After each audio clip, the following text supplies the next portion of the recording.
आज 9 फेब्रुवारी 2024 शुक्रवार पौष मास कृष्ण पक्ष तिथी चतुर्दशी। चला तर पाहूया महाराष्ट्र आणि देशातल्या 25 मोठ्या बातम्या पटापट। होम लोन घेतलेल्यांसाठी केंद्र सरकारकडून मोठा दिलासा। लोकसभा निवडणुकीच्या काळातील तिमाही दरम्यान व्याजदरांमध्ये कोणताही बदल होणार नाही हे स्पष्ट झालं आहे। म्हणजेच गृह कर्ज, वाहन कर्ज आणि वैयक्तिक कर्जाच्या EMI मध्ये कोणताही बदल झालेला नाही। सध्याचा रेपो रेट हा 6.50% इतका आहे। हाच रेपो रेट पुढील पतधोरण आढाव्यापर्यंत कायम राहणार आहे। व्याजदरामध्ये कोणतीही वाढ होणार नसल्याने एका प्रकारे ही लोकसभा निवडणुकीआधी सर्वसामान्यांना दिलेली ही भेट मानली जाते। कमांडो रोखणार सायबर गुन्हे। मुंबई पोलिसांचा सायबर शील्ड प्रकल्प काय आहे जाणून घ्या। सायबर गुन्हे रोखण्यासाठी सायबर विभागाला बळकटी दिली जात आहे। मुंबईतील 13 विभागात अद्ययावत लॅब सुरू होत असतानाच मुंबई पोलीस दलातील 200 पोलिसांना सायबर कमांडो म्हणून प्रशिक्षण देण्यात येणार आहे। किरकोळ सायबर गुन्ह्यांसह गंभीर मोठ्या रकमांच्या गुन्ह्यांचा तपास करताना येथील अधिकाऱ्यांना पुरेशी तांत्रिक मदत वेळेवर मिळत नसल्याचे समोर आले। त्यामुळे मुंबई पोलिसांनी स्टेट बँकच्या मदतीने सायबर शील्ड हा प्रकल्प हाती घेतला। आपले पैसे कुणी काढू नयेत यासाठी तत्काळ 1930 या हेल्पलाईनवर संपर्क केल्यास पोलीस बँकांच्या सहकार्याने खात्यामधील व्यवहार बंद करता येतात। गेल्या वर्षभरात मुंबई पोलिसांनी 25 कोटीहून अधिक रुपये वाचवल्याची माहिती विशेष पोलीस आयुक्त देवेंद्र भारती यांनी दिली। बाळाचा जन्म होताच खात्यात जमा होतील 6,000 रुपये। सरकारच्या योजनेचा लाभ कसा घ्याल? पंतप्रधान मातृत्व योजनेसाठी पात्र महिलांना हप्त्यांमध्ये ही रक्कम दिली जाते। केंद्र सरकारकडून ही रक्कम दिली जात असून महिलेच्या कुटुंबातील इतर सदस्य या योजनेचा व मिळालेल्या रकमेचा फायदा घेऊ शकत नाहीत। देशभरात कुपोषण हा विषय गंभीर आहे। कुपोषण थांबण्यासाठी सरकारकडून मातृत्व वंदन योजनेची सुरुवात करण्यात आली आहे। या अंतर्गत सरकारकडून गर्भवती महिलांना आर्थिक मदत पोहोचवली जाते। मातृत्व वंदन योजनेची सुरुवात 1 जानेवारी 2017 रोजी झाली। या योजनेचा लाभ घ्यायचा असेल तर या योजनेच्या अधिकृत वेबसाईटवर wcd.nic.in स्कीम प्रधानमंत्री मातृवंदन योजनेवर जाऊन योजनेसंदर्भात संपूर्ण माहिती जाणून घेऊ शकता। जे करायचे ते RBI करेल। पेटीएम प्रकरणावर सरकारने हात झटकले। पेटीएमवर कारवाई करण्याबाबत सरकारने आतापर्यंत काही केले नाही। आमचा विश्वास आहे की ग्राहक आणि अर्थव्यवस्थेच्या एकूण हितासाठी RBIने कारवाई केली असेल। याविषयी पेटीएमच्या पेमेंट एग्रीगेटर उपकंपन्यांमध्ये थेट विदेशी गुंतवणुकीबाबत चीनकडून परवानगी मागितल्याचेही त्यांनी म्हटले आहे। सरकारी सूत्रांनी दिलेल्या माहितीनुसार शर्मा यांनी अर्थमंत्री निर्मला सीतारामन यांच्यासोबत सुमारे 10 मिनिटे बैठक केली आणि रिझर्व्ह बँकेच्या कारवाईत सरकारची कोणतीही भूमिका नसल्याचे त्यांना सांगण्यात आले। मालमत्ता कर वाढीवर सरकारचा लगाम। BMCच्या उत्पन्नावर मोठा परिणाम। पालिकेला हवा फंजिबलचा वाढीव हिस्सा। महापालिकेचे विविध पातळ्यांवर घटलेले उत्पन्न, मालमत्ता कर वाढीवर राज्य सरकारने लावलेला लगाम, बांधकाम क्षेत्राला अधिमूल्यात दिलेली 50% सवलत यामुळे पालिकेच्या उत्पन्नावर मोठा परिणाम झाला आहे। या पार्श्वभूमीवर उत्पन्न वाढीसाठी पालिका विविध प्रकारे प्रयत्न करत असून फंजिबल चटई क्षेत्राप्रमाणे प्राप्त होणाऱ्या महसुलाच्या 50% ऐवजी 70% हिश्शाची मागणी पालिकेने सरकारकडे केली आहे। कोकण रेल्वे प्रवाशांसाठी महत्त्वाची बातमी। कोकण रेल्वे मार्गावरील मेल एक्सप्रेस गाड्या सुरळीत आणि सुरक्षित धावाव्यात म्हणून कोकण रेल्वेकडून देखभाल दुरुस्तीच्या कामावर लक्ष केंद्रित केले आहे। याच पार्श्वभूमीवर कोकण रेल्वेकडून आडवली अर्चिनी विभागादरम्यान मालमत्तेच्या देखभालीसाठी आज 9 फेब्रुवारी रोजी ब्लॉक घेण्याचा निर्णय घेतला आहे। मात्र याचा परिणाम एक्सप्रेसवर होणार आहे। मेगा ब्लॉकमुळे 2 एक्सप्रेस तब्बल 90 मिनिटं उशिराने धावणार आहेत। जर तुम्ही 9 फेब्रुवारीला म्हणजेच आज कोकण रेल्वेने प्रवास करण्याचा विचार करत असाल तर रेल्वेचे वेळापत्रक एकदा नक्की तपासा। मराठवाड्यासाठी रेल्वे गाड्या वाढवा। रेल्वे संघटनेच्या पदाधिकाऱ्यांचा सूर। दुहेरी मार्ग लवकर पूर्ण व्हावा। ज्या शहराच्या ठिकाणी दळणवळणाची साधने मोठ्या प्रमाणावर असतात त्या शहराचा विकास झपाट्याने होत असतो। मात्र आजही मराठवाड्यातून मुंबई, पुणे, नाशिकला जाण्यासाठी केवळ 2 ते 3च गाड्या उपलब्ध आहेत। यामुळे प्रवाशांना मोठ्या प्रमाणात इतर पर्यायाचा वापर करावा लागतो। या दक्षिण मध्य विभागाने मराठवाड्यावर दुजाभाव न करता मराठवाड्यातून मुंबई, जोधपूर, गोवा, सुरत, नाशिक अशा इतर ठिकाणी जाण्यासाठी मोठ्या प्रमाणात गाड्या वाढवाव्यात व रेल्वेचे दुहेरीकरण करण्याचे काम लवकर पूर्ण करावे असा सूर रेल्वे संघटनातील अधिकारी यांनी सकाळ संवाद कार्यक्रमामध्ये काढला होता। रेल्वेचा अकोल्यात होणार बायपास, वाशिमकडून नागपूरकडे जाणाऱ्या गाड्यांसाठी सुविधा। अकोला रेल्वे स्थानकावर भुसावळकडे जाणाऱ्या गाड्यांसाठी थेट मार्ग आहे, मात्र वाशिमकडून येणाऱ्या व नागपूरकडे जाणाऱ्या गाड्यांसाठी थेट मार्ग नसल्याने अकोला येथे रेल्वे स्थानकावर इंजिन बदलण्यासाठी गाड्यांना दीर्घ थांबा घेणे आवश्यक आहे। त्यासाठी अकोला रेल्वे स्थानकावर वाशिमहून येऊन नागपूरच्या दिशेने जाणाऱ्या गाड्यांसाठी बायपास रेल्वे लाईनला मंजुरी देण्यात आली आहे। त्यासाठी अंतिम सर्वेक्षण केले जाणार असून त्यासाठी 8 किलोमीटर नवीन रेल्वे मार्ग तयार केला जाणार आहे। अंतिम सर्वेक्षणाकरिता रेल्वे मंत्रालयाने दक्षिण मध्य रेल्वे विभागाला 16 लाखांचा निधी मंजूर केला आहे। पुणे नाशिक आता फक्त 3 तासात। औद्योगिक द्रुतगती महामार्गाच्या अंतिम आखणीस मान्यता। आराखड्यासाठी नेमलेल्या सल्लागार संस्थेने नुकताच अहवाल सादर केल्यानंतर सार्वजनिक बांधकाम विभागाने बुधवारी पुणे नाशिक औद्योगिक द्रुतगती महामार्गाच्या 213 किलोमीटर लांबीच्या अंतिम आखणीस मान्यता देत रस्ते विकास महामंडळावर बांधणीची जबाबदारी सोपवली आहे। यामुळे पुणे ते नाशिक अंतर 5 तासांहून केवळ 3 तासात पार करता येणार आहे। पुणे, नगर आणि नाशिक या 3 जिल्ह्यांच्या औद्योगिक विकासाला चालना मिळेल। अंदाजे 20,000 कोटी रुपये इतका अपेक्षित खर्च असलेल्या या 180 किलोमीटरच्या महामार्गामुळे पुणे ते नाशिक अंतर कमी वेळेत पार करता येईल। डॉक्टर मनमोहन सिंग यांचं मोठं योगदान, मोदींनी केलं कौतुक, मार्गदर्शन करत राहण्याची केली विनंती। पंतप्रधान नरेंद्र मोदी यांनी आज राज्यसभेत खासदारांना दिलेल्या निरोपाच्या भाषणात माजी पंतप्रधान मनमोहन सिंग यांचा उल्लेख केला। मनमोहन सिंग यांनी जबाबदारी काय असते हे शिकवले असे पंतप्रधान मोदी म्हणाले। पीएम मोदी म्हणाले की मला विशेषतः मनमोहनजींचे स्मरण ठेवायचे आहे। त्यांनी या सदनाला आणि देशाला दीर्घकाळ मार्गदर्शन केले आहे। जेव्हा सभागृहावर चर्चा होईल तेव्हा त्यात मनमोहन सिंग यांची नक्कीच चर्चा होईल। मनमोहन सिंग यांनी व्हील चेअरवर बसून सभागृहात मतदान केले।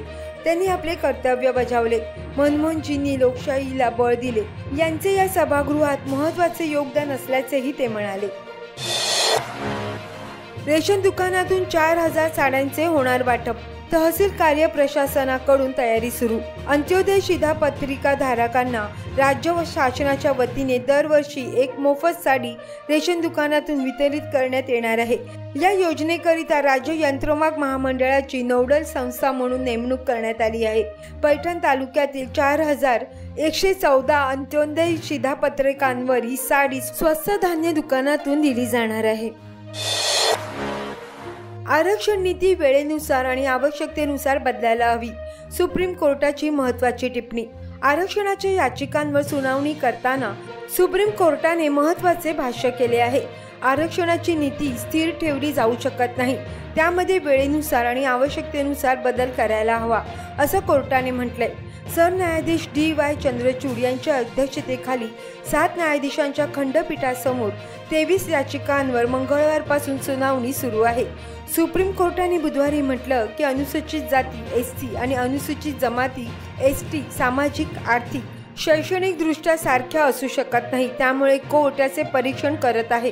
आरक्षणाच्या कोट्याअंतर्गत कोटा देण्यासाठी अनुसूचित जाती आणि अनुसूचित जमाती यांच्यामध्ये उपवर्गीकरण करता येईल का, याबाबत कोर्ट गांभीर्याने विचार करत आहे।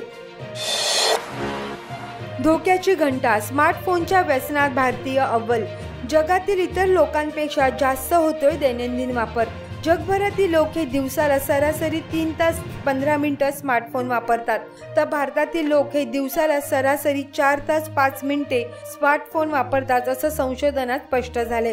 भारतीय लोक आपल्या स्मार्टफोनचा वापर सर्वाधिक सोशल मीडियासाठी करतात, त्यानंतर फोटो किंवा व्हिडिओ रेकॉर्ड करणं, ऑनलाईन गेम्स खेळणं, मूव्हीज आणि सिरीज पाहणं यासाठी मोबाईलचा वापर सर्वाधिक होतो।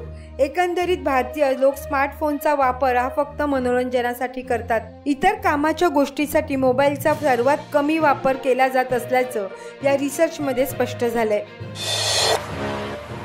उत्तराखंडमध्ये UCC बिल झालं पास, विधानसभेत मंजूर झालं विधेयक। उत्तराखंडाच्या विधानसभेत काल समान नागरी संहिता विधेयक UCC मंजूर झाले। भाजप शासित राज्यांनाही अशाच प्रकारे विधेयक मांडण्यासाठीचे उदाहरण यामुळे तयार झाले आहे। या विधेयकाला विरोधी पक्षांचा तीव्र विरोध असूनही आवाजी मतदानाने हे विधेयक सभागृहात मंजूर झाले। राज्यपालांची मंजुरी मिळाल्यानंतर विवाह, घटस्फोट, जमीन मालमत्ता आणि वारसा हक्क याबाबत राज्यातील सर्व नागरिकांसाठी, मग ते कोणत्याही धर्माचे असोत, एक समान कायदा लागू होणार आहे। असा कायदा करणारे उत्तराखंड हे पहिले राज्य ठरले आहे। दरम्यान हे विधेयक आधी सभागृहाच्या निवड समितीकडे पाठवावे अशी विरोधकांनी मागणी केली होती। सीईओंचा दबदबा आणि जलजीवनला गती, ग्रामीण महिलांची थांबणार पाण्यासाठीची वणवण। केंद्र सरकारच्या हर घर जल नळ अंतर्गत जलजीवन मिशनमधून ग्रामीण विभागातील सोलापूर जिल्ह्यातील तब्बल 5.6 लाख कुटुंबांना स्वच्छ व शुद्ध पिण्यासाठी नळ कनेक्शन देण्यात येणार आहे। यातून प्रत्येक व्यक्तीला दररोज 55 लिटर पाणी मिळेल। सध्या 150 गावांमध्ये योजनेची कामे पूर्ण झाली आहेत। या महत्त्वाकांक्षी योजनेमुळे ग्रामीण भागातील महिलांच्या डोक्यावरील हंडा कायमचा खाली उतरणार असून दुष्काळातील त्यांची पाण्यासाठीची वणवण देखील थांबणार आहे। सध्या जिल्हा परिषदेच्या मुख्य कार्यकारी अधिकारी मनीषा आव्हाळे यांच्या पाठपुराव्यातून योजनेतील कामांना गती प्राप्त झाली असून दर आठवड्याला योजनेच्या कामाचा आढावा घेतला जात आहे।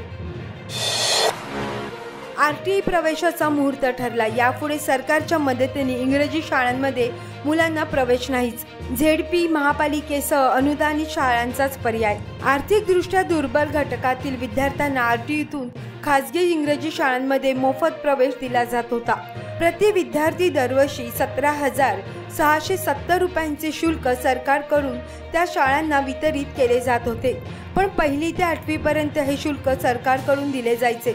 मात्र इयत्ता 9वी पासून त्या विद्यार्थ्याला कुटुंबाच्या आर्थिक परिस्थितीमुळे मराठी माध्यमातूनच शिकावे लागत असल्याची असंख्य उदाहरणे समोर आली आहेत।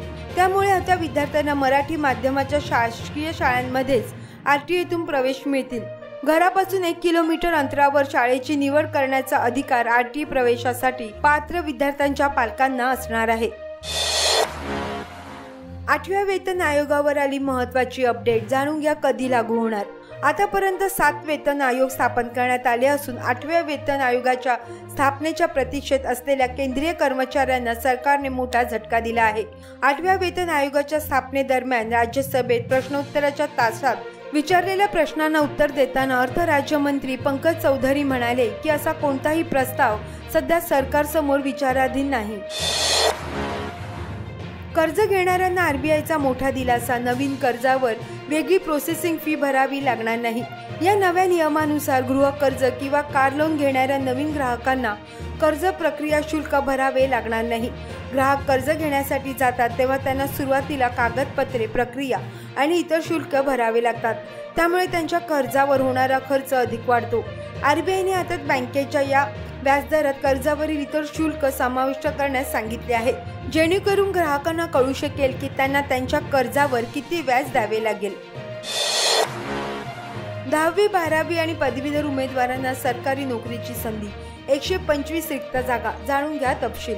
न्याय सहाय्यक वैज्ञानिक प्रयोगशाळा संचालय मुंबई अंतर्गत विविध रिक्त पदांसाठी भरती केली जाणार आहे। एकूण 125 जागांसाठी ही भरती प्रक्रिया राबवली जाणार आहे। त्यासाठी पदानुसार पात्र असणाऱ्या उमेदवारांकडून अर्ज मागवण्यात येणार आहे। ऑनलाईन पद्धतीने ही अर्ज प्रक्रिया सुरू आहे। 27 फेब्रुवारी 2024 ही अर्ज करण्याची शेवटची तारीख आहे। या पदांसाठीची शैक्षणिक पात्रता, वयोमर्यादा, नोकरी स्थान आणि अर्ज कुठे व कसा करायचा याबाबत तपशीलवार माहिती तुम्ही DFSLच्या ऑफिशियल वेबसाईटवर पाहू शकता। माजी मंत्री बाबा सिद्दीकीचा अखेर काँग्रेसला रामराम। महाराष्ट्रात काँग्रेसला मोठा धक्का बसला आहे। माजी मंत्री बाबा सिद्दीकी यांनी काँग्रेसला रामराम केला आहे। बाबा सिद्दीकी यांनी ट्विट करून पक्षाला रामराम केल्याची घोषणा केली। दरम्यान बाबा सिद्दीकी अजित पवारांच्या राष्ट्रवादीत प्रवेश करणार असल्याची चर्चा आहे। बाबा सिद्दीकी यांचा मुलगा जिशान यांनी आज अजित पवार यांची नुकतीच भेट घेतली। बाबा सिद्दीकी हे वांद्रे विधानसभा मतदारसंघातून 3 वेळा आमदार राहिले आहेत आणि ते महाराष्ट्रातील मोठ्या मुस्लिम चेहऱ्यांपैकी एक आहेत। राष्ट्रवादीच्या फुटीपेक्षा खासदार अमोल कोल्हेंच्या भूमिकेची चर्चा। शेअर केलेल्या फोटोने वेधलं लक्ष। शरद पवार गटाच्या पक्षाचा निर्णय निवडणूक आयोगाकडून देण्यात आल्यानंतर अमोल कोल्हे यांनी शरद पवारांसोबत असलेला फोटो शेअर करत प्रतिक्रिया दिली। त्यांनी ट्विट करत राष्ट्रवादी काँग्रेस पक्ष, शरदचंद्र पवार राष्ट्रवादी काँग्रेस पक्ष म्हणजेच पवार साहेब आणि पवार साहेब म्हणजेच राष्ट्रीय काँग्रेस पक्ष हे गेल्या 3 दशकांपासून जनतेच्या मनावर कोरले गेलेले समीकरण आहे। राष्ट्रवादी काँग्रेस पक्ष शरदचंद्र पवार या नावामागे असलेला पुरोगामी विचार महाराष्ट्रातील घराघरात रुजवण्यासाठी नव्या जोमाने संघर्ष करू, पुन्हा लढू आणि पुन्हा जिंकू अशी प्रतिक्रिया दिली आहे। फडणवीस शिंदे अजितदादांच्या महायुतीवर भारी पडणार महाविकास आघाडी। 48 पैकी 26 जागांवर विजयाचा अंदाज। इंडिया टुडे आणि सी वोटरने देशाचा मूड काय हा सर्वे केला आहे। या सर्वेमधून संभाव्य निकाल आश्चर्यकारक असतील अशी माहिती समोर आली आहे। या सर्वेनुसार महाराष्ट्रात महाविकास आघाडी ही फडणवीस शिंदे अजितदादा यांच्या महायुतीवर भारी पडताना दिसत आहे। महाराष्ट्रातील एकूण 48 लोकसभेच्या जागांपैकी महाविकास आघाडीला 26 जागांवर विजय मिळेल, तर उर्वरित 22 जागांवर महायुतीला समाधान मानावं लागेल असं चित्र आहे। तसेच महायुतीला महाराष्ट्रात 40.5% मत तर महाविकास आघाडीला 44.5% मतं मिळतील असं दिसत आहे। त्यातही महायुतीतील तिन्ही पक्षांचे मिळून 22 तर महाविकास आघाडीतील काँग्रेसला 12, ठाकरेंच्या शिवसेनेला आणि शरद पवारांच्या राष्ट्रवादीला प्रत्येकी 14 जागा मिळतील असाही अंदाज आहे। बसचा टायर गरम होऊन अचानक आग, त्या दोघांच्या प्रसंगावधानामुळे वाचले 21 प्रवाशांचे प्राण। मुंबई गोवा महामार्गावर चालत्या लक्झरी बसने पेट घेतला। सुदैवाने मोठा अनर्थ टळला आहे। सगळे प्रवासी गाढ झोपेत असताना चालत्या बसने पेट घेतला। मात्र हा सगळा प्रकार बसमधून प्रवास करत असलेल्या रत्नागिरी येथील आर्यन नामक युवकाच्या लक्षात आल्याने बसमधील एकूण 21 जणांचे प्राण वाचले आहेत। ज्या युवकाने या सगळ्या प्रवाशांना वाचवले तो युवक आर्यन भाटकर हा मूळचा रत्नागिरी मिरा येथील आहे। ही दुर्घटना घडली त्यावेळी बसमध्ये 19 प्रवासी तसेच बस चालक, 2 क्लीनर असे एकूण 21 जण होते। या सगळ्या दुर्घटनेत आकांक्षा व आर्यन या दोन्ही बहीण भावाने सगळ्या प्रवाशांना जागे करून खाली उतरवले, म्हणून मोठा अनर्थ टळला। HDFC बँकचा मोठा झटका, अचानक व्याजदरात वाढ केल्यामुळे अनेकांचा खिसा रिकामी होणार। देशातील मोठ्या खासगी बँकांपैकी एक असणाऱ्या HDFC बँकेने बुधवारी marginal cost of landing rates म्हणजेच MCALR मध्ये वाढ केली आहे, ज्यामुळे यांचा थेट परिणाम आता होम लोन अर्थात गृह कर्ज, कार लोन, वाहन कर्ज, पर्सनल लोनवर होताना दिसणार आहे, ज्यामुळे दैनंदिन खर्चावरही याचा थेट परिणाम नाकारता येत नाही। HDFC बँकेतील अनेक कन्झ्युमर कर्जांच्या व्याजदरात वाढ झाल्यामुळे हा अनेकांसाठी मोठा धक्का ठरत आहे। RBI पॉलिसीचा बाजारावर परिणाम, बँकिंग आणि NBFC स्टॉक घसरले। सेन्सेक्स 723 अंकांनी घसरला। साप्ताहिक एक्सपायरीच्या दिवशी शेअर बाजारात जबरदस्त ॲक्शन दिसून आली। RBIच्या पॉलिसीचा परिणामही दिसून आला। सेन्सेक्स 723 अंकांनी घसरला आणि 71,428 वर बंद झाला। निफ्टीही 212 अंकांनी घसरून 21,717 वर आला। बँकिंग, फायनान्शियल आणि FMCG क्षेत्रात सर्वाधिक विक्री नोंदवली गेली। IT, PSU, बँका आणि मीडिया क्षेत्रात खरेदी झाली। याआधी बुधवारी सेन्सेक्स 34 अंकांनी घसरून 72,152 वर बंद झाला होता। तर या होत्या 25 फटाफट मोठ्या बातम्या। जर हा तुम्हाला व्हिडिओ आवडला असल्यास लाईक, शेअर, कमेंट करा आणि पे मराठी न्यूज चॅनलला जरूर सबस्क्राईब करा।